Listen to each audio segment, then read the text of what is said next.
연말 기도주일 세 번째 날입니다. 오늘 또 함께 기도하기 위하여 주의 성전을 올라오신 여러분 모두에게 하나님의 은혜가 함께 하시게 되기를 간절히 바랍니다.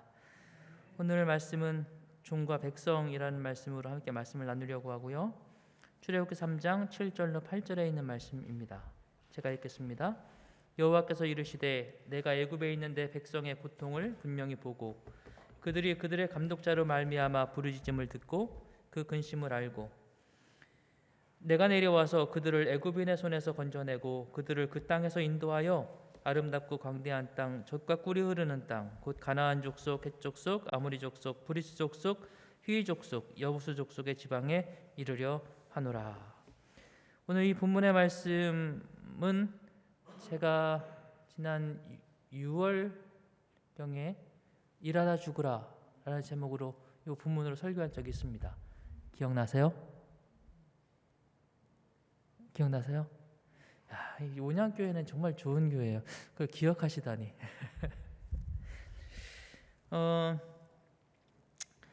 애굽에 이스라엘 백성들이 요셉의 때에 들어가지 않습니까? 7년의 가뭄 가운데 어쩌면 굶어 죽을 수도 있었을 그들을 하나님께서 요셉을 통하여 애굽에서 살게 하시지요. 그래서 극심한 가뭄 속에서 그들이 보호를 받습니다. 하지만 우리가 아는 것처럼 시간이 흐르고 그들의 삶의 운명이 바뀌어 버립니다. 노예로 전락해 버리죠. 긴 고통의 시간이 시작됩니다. 약 400년 동안 애굽에서 그들은 종 생활을 시작합니다. 성경은 그들이 종살이를 하게 된 이유를 출애굽기 1장 8절에서 요셉을 알지 못하는 새 왕이 일어나 애굽을 다스리더니 이렇게 기록하고 있습니다. 주인이 바뀌었다는 거죠. 주인이 바뀌자 그들의 삶이 달라지게 되었어요. 더 이상 안락한 삶을 살아갈 수 없게 되었습니다. 그들이 살던 목초지에서 그들의 삶을 더 이상 유지할 수 없게 되었죠. 이제는 애굽 사람들을 위해서 노동력을 제공해야 되는 존재로 전락합니다. 지푸라기와 진흙으로 벽돌을 만들고 무거운 돌을 옮기고 하루 종일 무거운 강제 노역에 동원되어서 만신창이가 되도록 일만 하는 존재. 지쳐 쓰러지면 위로와 용기와 쉼을 주는 게 아니라 오히려 자비 없는 회초리만 날아드는 그런 삶이 그들의 삶으로 바뀌어 버렸습니다. 그들의 삶을 간만에 보면 그저 하나의 도구에 지나지 않는 존재가 되었다, 이런 생각이 들어요.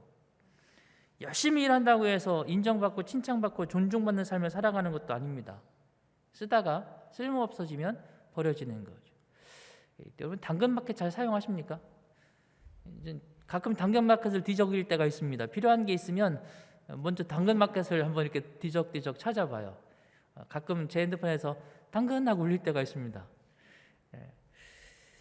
거기서 어떤 물건을 사면 그 물건을 파는 사람이 쓸모없는 물건을 파는 게 아닙니다. 다 쓸 수 있는 물건을 팔아요. 괜찮은 물건도 팔아요. 저희 집 안방에 아주 깨끗한 장롱 하나가 금년에 들어왔습니다. 8만 원짜리. 당근에서 샀습니다. 근데 그걸 왜 파느냐 하면 고장나고 못 쓰는 물건이 되어서 파는 게 아니라 필요 없어져서 파는 것입니다. 아직 그것이 가지고 있는 고유의 가치는 남아있지만 그 주인이 더 이상 필요 없어 라고 여겨지면 내다 파는 거죠. 그게 물건입니다. 애굽에서 이스라엘은 그런 물건 취급, 도구 취급을 받아요. 이스라엘 백성들의 아들을 낳으면 죽이려고 하는 이유가 딱 한 가지입니다. 애굽이 그런 이유가 뭐예요? 인구가 너무 많아져서. 다른 말로 하면 필요 이상 많다, 그 말입니다. 쓸모 있는 만큼만 있으면 괜찮은데 쓸모 있는 만큼보다 많으니까 그 나머지 뭐 하겠다는 거예요? 처분하겠다는 것입니다. 그러니 애굽에서 이스라엘 백성들은 그야말로 하나의 도구에 지나지 않는 그런 삶을 살아갑니다. 그러나 우리가 아는 것처럼 하나님께서는 그들을 달리 보시죠. 창세기 1장 27절에서 28절에 보면 하나님이 자기 형상 곧 하나님의 형상대로 사람을 창조하셨다 이렇게 기록하고 있습니다. 애굽은 사람을 자신의 도구로 보지만 하나님은 사람을 자신의 아들로 보는 것입니다. 하나님이 그들에게 복 주시며 하나님이 그들에게 이르시되 생육하고 번성하여 땅에 충만하라, 땅을 정복하라, 바다의 물고기와 하늘의 새와 땅에 움직이는 모든 생물을 다스리라. 애굽은 이스라엘 백성들을 노예로 보지만 하나님은 노예로 보는 것이 아니라 이 땅의 주인으로 그들을 세우셨습니다. 이것이 하나님께서 보는 본래 우리들의 모습이었단 말이에요. 우리는 노예가 아니라 주인이었습니다. 언제부터 우리가 이런 존재가 되었습니까? 죄가 시작되면서 그런 것입니다. 죄가 시작되면서 우리의 주인도 바뀌어져 버렸어요.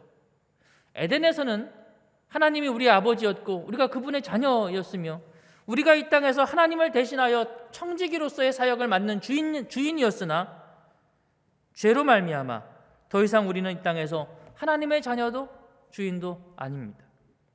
죄를 짓는 자마다 마귀에게 속하나니 마귀는 처음부터 범죄함이라 라고 말한 것처럼 범죄함으로 말미암아 우리는 사단에게 속한 존재가 되어버려요. 주인이 바뀐 것입니다. 애굽에서 주인이 바뀐 이스라엘이 고통의 삶을 시작하듯이 이 땅에서 주인이 바뀌어버린 인류의 삶도 그렇게 고통스러운 삶을 시작합니다. 인생이 살아가면 살아갈수록 점점 쓸모 있어지는 인생이어야 되죠. 그런데 시간이 좀 더 지나가면 점점 뭐해져요? 어린이 동화책에 쓸모가 없어졌다라는 동화책이 있습니다. 쓸모가 이 동화책에 나오는 주인공 아이의 이름이 이쓸모예요. 아버지가 아이를 낳고 이 아이가 세상에서 쓸모 있는 사람이 되어라 라는 의미로 이쓸모라고 이름을 지어줬다는 거죠. 동화에서 그 아이는 5학년 3반으로 나옵니다. 그런데 아버지의 바람과 달리 학교에서 왕따 당하다 못해 투명인간처럼 되어버린 아이가 이쓸모. 그 어느 날 이 이쓸모가 사라졌어요. 그래서 책 제목이 쓸모가 없어졌다입니다. 쓸모가 없어지면 애굽에서는 내다 버리는 것입니다. 노예이고 종이니까. 세상에서는 어떻습니까? 세상에서도 쓸모가 없어진 사람은 뭐예요? 의미 없고 가치 없이 취급되어져 버리는 것이 이 세상입니다. 왜냐하면 세상의 주인이 사단이기 때문에 그래요. 그러나 하나님은 그렇게 말씀하지 않으십니다. 출애굽기 3장 7절로 8절 여호와께서 이르시되 내가 애굽에 있는 내 백성의 고통을 분명히 보고 그들이 그 감독자로 말미암아 부르짖음을 듣고 그 근심을 알고, 우리가 아는 것처럼 동사가 3개 있죠. 보고, 듣고, 알고. 하나님께서는 이스라엘의 고통을 보셨고 부르짖음을 들으셨고 근심을 아셨다. 그렇게 말씀하십니다. 그래서 하나님께서 그들을 위하여 행동하시기 시작하십니다. 내가 내려와서 그들을 애굽의 손에서 건져내고 그들을 그 땅에서 인도하여 아름답고 광대한 땅, 젖과 꿀이 흐르는 땅, 곧 가나안 족속, 헷 족속, 아모리 족속, 브리즈 족속, 히위 족속, 여부스 족속의 지방에 이르려 하노라. 하나님께서는 이스라엘 백성들을 위하여 일하겠다 말씀하시는 것입니다. 그분은 그들의 고통을 보고 듣고 하셨을 뿐만 아니라 건져내고 인도하여 그들을 이끌어내시겠다고 약속하십니다. 그렇게 하시는 이유가 뭘까요? 성경은 하나님께서 그렇게 하시는 이유를 이렇게 기록하고 있습니다. 출애굽기 3장 7절 다시 보면 여호와께서 이르시되 내가 애굽에 있는 누구? 내 백성. 분명한 것은 하나님께서는 그들을 뭐라고 보고 계시는가 하면 너희는 내 뭐다? 백성이다. 이렇게 보고 계시다고 하는 거죠. 그래서 출애굽기 3장 10절에서도 이렇게 말씀하십니다. 이제 내가 너를 바로에게 보내어 너에게 내 백성 이스라엘 자손을 애굽에서 인도하여 내겠다고 말씀하시는 것입니다. 누구라고? 내 백성. 출애굽기 4장 22절에서도 같은 말씀을 하십니다. 너는 바로에게 이르기를 여호와의 말씀에 이스라엘은 내 아들 내 장자다. 이렇게 말씀하시는 것입니다. 그래서 주님께서 일하시는 것입니다. 그래서 주님께서 그들을 인도하여 내겠다고 말씀하시는 것입니다. 출애굽기 5장 1절에 한번 또 말씀하십니다. 내 백성을 보내라. 그러면 그들이 광야에서 내 앞에 절기를 지킬 것이니라. 그들이 출애굽하여 광야로 나가야 되는 이유는 그들이 하나님의 백성이고 그러므로 하나님과의 관계를 유지하고 예배하기 위하여 그렇게 하라는 것이죠. 사랑하는 여러분, 기억하시기 바랍니다. 하나님께서는 분명한 목소리로 반복하고 반복하시면서 이렇게 말씀하시는 것입니다. 너는 내 백성, 내 아들, 내 장자라.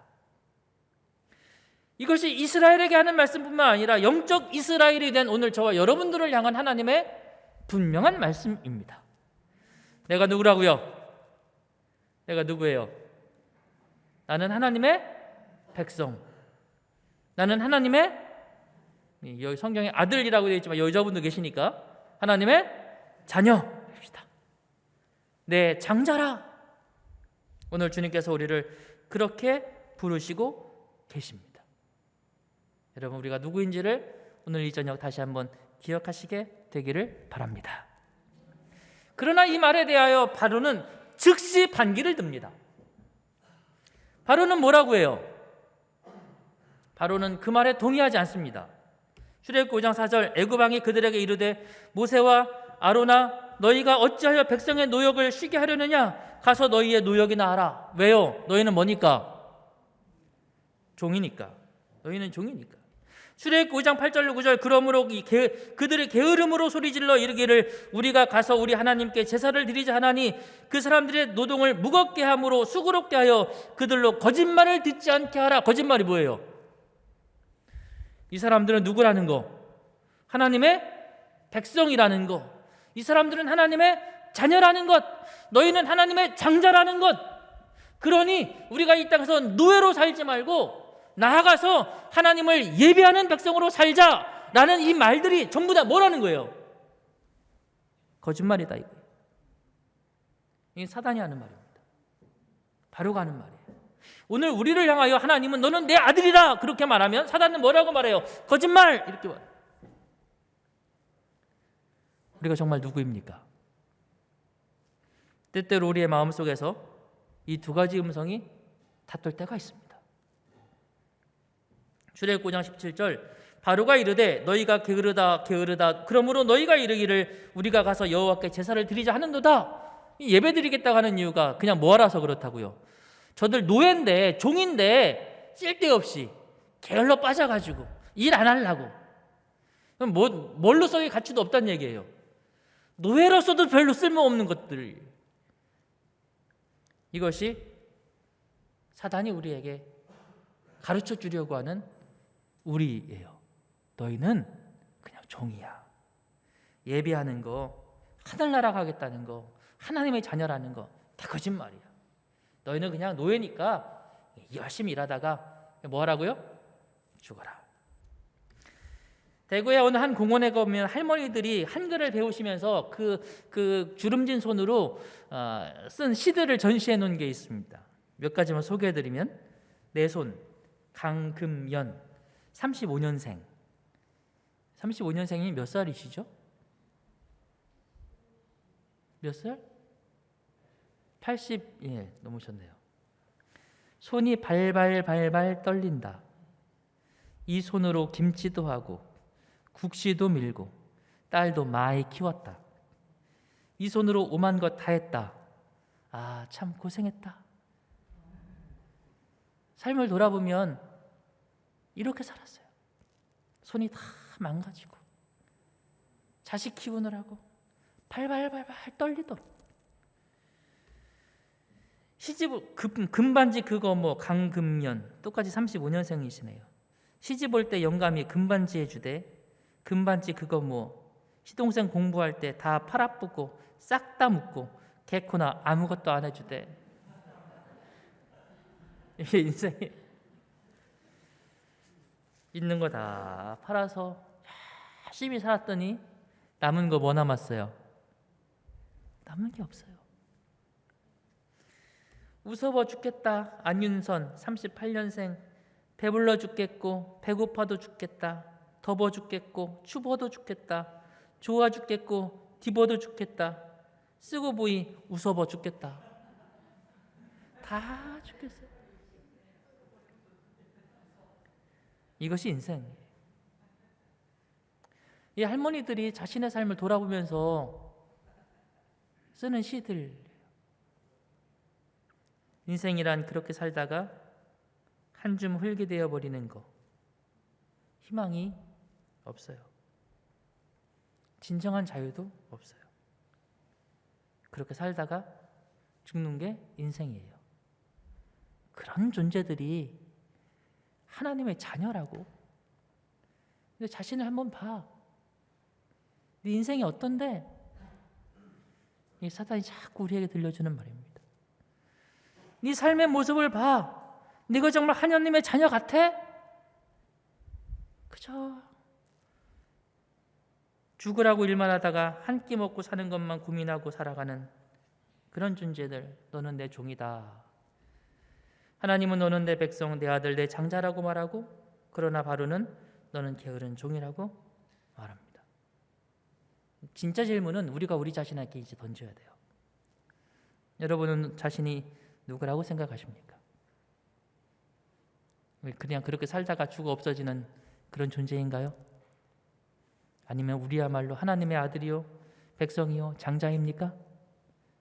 그렇게 믿으시는 분은 아멘 해보시겠어요? 그러나 이스라엘 백성들은 이렇게 고백합니다. 출애굽기 5장 15절로 16절에 보면 이스라엘 백성이 뭐라고 말하는가 하면, 이스라엘 자손의 기록원들이 가서 바로에게 호소하여 이르기를, 왕은 어찌하여 당신의 종들에게 이같이 하시나이까? 당신의 종들에게 집을 주지 아니하고 그들이 우리에게 벽돌을 만들라 하나이다. 당신의 종들이 매를 맞사오니 이는 당신의 백성의 죄니이다. 몇 번? 당신의 종이라는 표현을 몇 번 써요? 3번 써요. 이 성경에서 같은 말들을 반복하는 것들은 의미가 있는 것입니다. 그 반복을 3번 한다는 것은 가장 확신에 찬 표현이에요. 이스라엘 백성들이 바로 앞에서 3번 반복하며 말하기를 뭐라고 말하는가 하면, 우리는 당신의 종입니다. 머리를 조아리면서 우리는 당신의 종입니다. 그들의 어려움을 호소하면서 우리는 당신의 종입니다. 도와달라고 말하면서 우리는 당신의 종입니다. 왜 그들이 바로에게 이렇게 말하죠? 왜 그들이 바로에게 나아가서 바로에게 무릎 꿇고 바로에게 머리를 숙이고 바로에게 도와달라고 말해요? 이유가 뭐예요? 바로가 주인이라고 믿으니까. 하나님을 주인이라고 믿고 하나님이 우리의 아버지라고 믿으며 우리가 하나님의 백성이라고 믿는다면 그들은 하나님 앞에 나아가서 하나님께 아뢰어야 합니다. 우리는 하나님의 아들입니다. 우리는 하나님의 백성입니다. 그러니 하나님, 우리를 도와주십시오. 그렇게 말해야 되잖아요. 그러나 그들이 바로에게 나아간 이유는 바로가 두려웠기 때문에 그런 것입니다.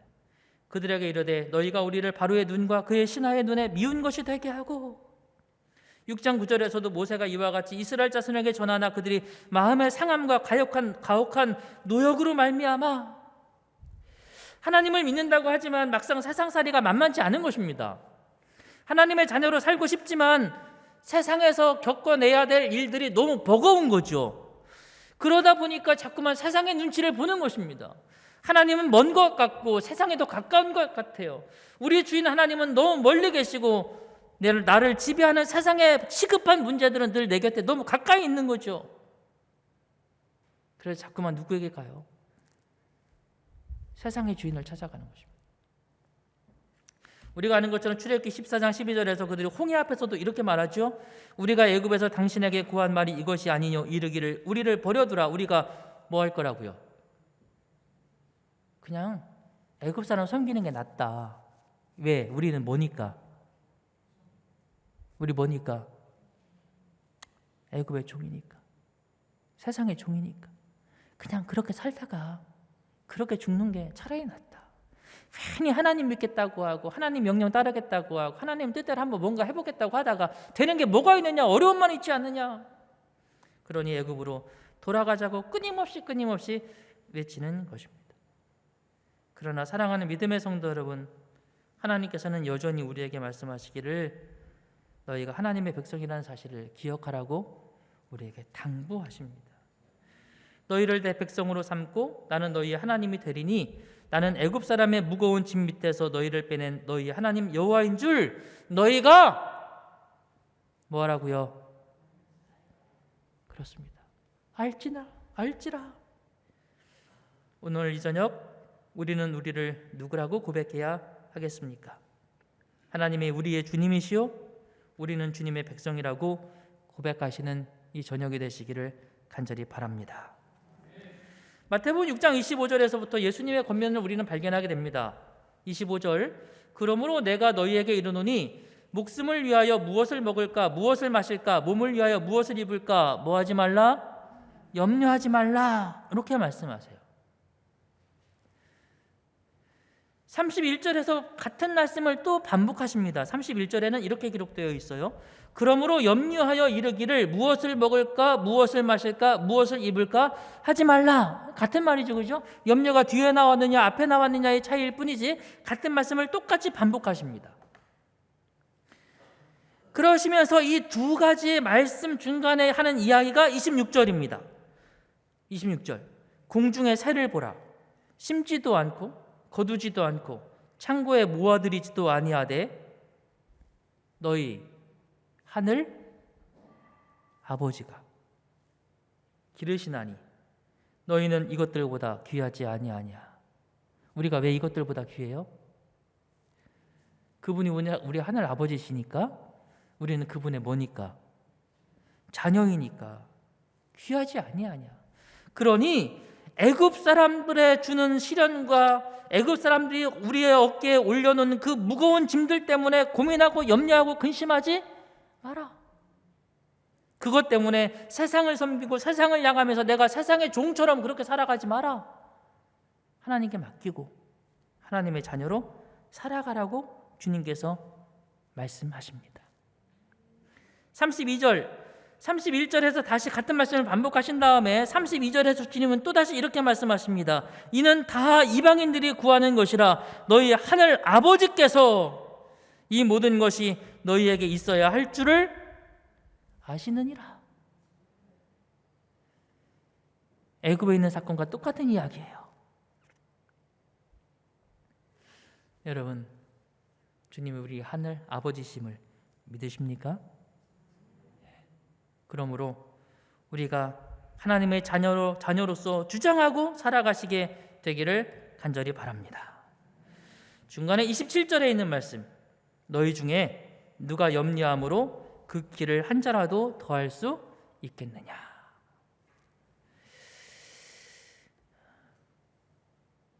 그래도 사람들은 이거 해보려고 해요. 안 되는 거 뻔히 알면서도 내 힘으로 안 되는 거 알면서도 해보려고 하지요. 너희 염려함으로 키를 한 자라도 더할 수 없다면 그 일을 하실 수 있는 분은 하나님이시니 하나님께로 나오라고 주님은 말씀하시는 것입니다. 그러나 세상에서 우리가 매여 인간의 힘으로 무엇인가를 이루어 보려고 애쓰고 노력하며 스스로 애굽의 소나기에 붙잡혀가는 수많은 사람들이 있습니다. 사랑하는 여러분, 오늘 우리는 주님을 바라보시는 성도들이 되시기를 간절히 바랍니다. 오늘 있다가 내일 아궁이에 던져지는 들풀도 하나님이 이렇게 입히시거든 하물며 너희일까 보냐. 믿음이 적은 자들아. 여러분, 들풀도 입히시는 하나님, 오늘 우리를 오죽 잘 도우시겠습니까? 그분이 우리에게 말씀하십니다. 너는 종이 아니라 누구라고요? 내 백성, 내 아들, 내 장자다. 오늘 우리가 다시 한번 우리 자신의 삶을 주님께 드리시고 맡기시는 믿음의 결정이 저와 여러분의 결정이 되어지게 되기를 간절히 바랍니다.